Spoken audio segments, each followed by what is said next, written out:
अगर जमीन पर जंग हुई तो कैसे निपटेगा ईरान?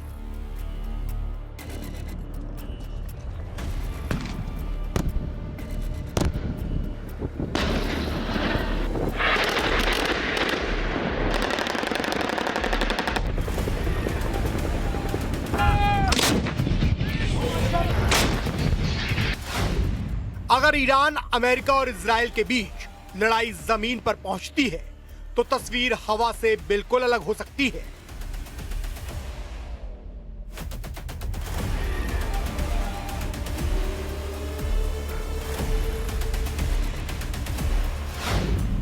अभी तक लड़ाई ज्यादातर एयर स्ट्राइक, मिसाइल्स और ड्रोन तक सीमित रही है, लेकिन अब ग्राउंड ऑपरेशन की बात हो रही है।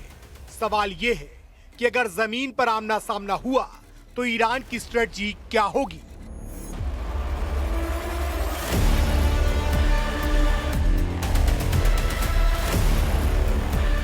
सबसे पहले ज्योग्राफी की बात। ईरान अपने इलाके को बहुत अच्छे से जानता है, चाहे वो मेनलैंड हो या फिर गल्फ के आइसलैंड, खार, लारक, अबू मूसा जैसे द्वीप ईरान तट के बेहद पास है। यानी अगर कोई फॉरेन ट्रॉप्स यहां उतरते हैं तो वो सीधे मिसाइल रेंज में आ जाते हैं। ईरान पहाड़ियों और कोस्टल एरिया से रॉकेट, आर्टिलरी और ड्रोन इस्तेमाल कर सकता है। यही वजह है कि एक्सपर्ट मानते हैं कि आइसलैंड को कैप्चर करना आसान हो सकता है, लेकिन होल्ड करना ऑलमोस्ट इम्पॉसिबल है।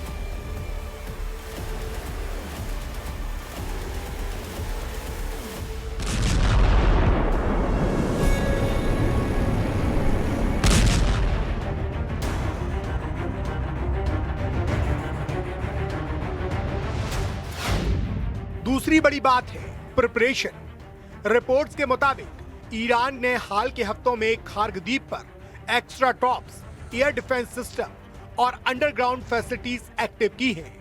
ये वही आइसलैंड है जहां से ईरान का करीब 90% ऑयल एक्सपोर्ट होता है। ईरानी सेना ने सरप्राइज अटैक के लिए पूरी प्लानिंग कर रखी है। मतलब साफ है, अगर कोई उतरेगा तो वेलकम नहीं, प्रतिरोध होगा।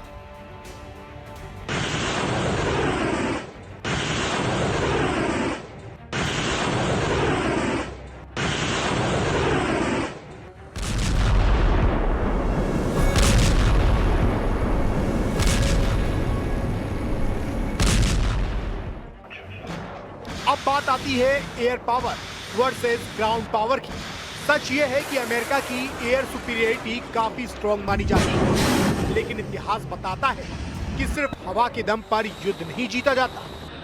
जमीन पर लड़ाई कंप्लीटली डिफेंस गेम है। ईरान ने 1980 के दशक में इराक के साथ लंबी ग्राउंड वॉर लड़ी है। उसी एक्सपीरियंस के साथ साथ ईरान ने अच्छी खासी तैयारी कर रखी है।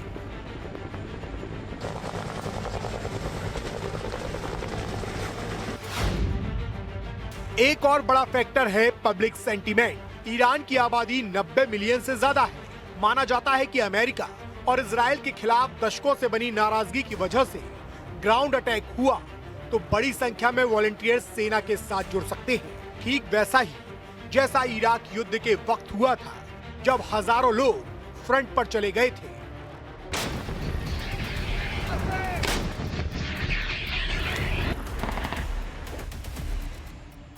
एक्सपर्ट बताते हैं कि अगर ग्राउंड ऑपरेशन हुआ तो युद्ध लंबा ही नहीं बल्कि बहुत ज्यादा महंगा पड़ेगा, क्योंकि यूएस बेस पहले ही मिसाइल अटैक और ड्रोन अटैक झेल चुके हैं। बड़े वॉरशिप को भी पर्शियन गल्फ से पीछे हटना पड़ा। ऐसे में सोचिए, जब सैनिक जमीन पर होंगे तो उन पर ड्रोन अटैक करना और इंडिविजुअल निशाना बनाना कितना आसान होगा। मतलब साफ है, ईरान के खिलाफ ग्राउंड वॉर कोई शॉर्ट ऑपरेशन नहीं, बल्कि एक्सपर्ट मानते हैं इससे कैजुअलिटीज बढ़ेगी, एनर्जी प्राइस ऊपर जाएगी और ग्लोबल इकोनॉमी पर इसका दबाव आएगा। यही वजह है कि डिफेंस एक्सपर्ट मानते हैं कि ग्राउंड अटैक से सॉल्यूशन नहीं बल्कि प्रॉब्लम और ज्यादा डीप होगी। अब देखने वाली बात यह है कि आने वाले दिनों में फैसला डिप्लोमेसी से होगा या फिर बैटलफील्ड से।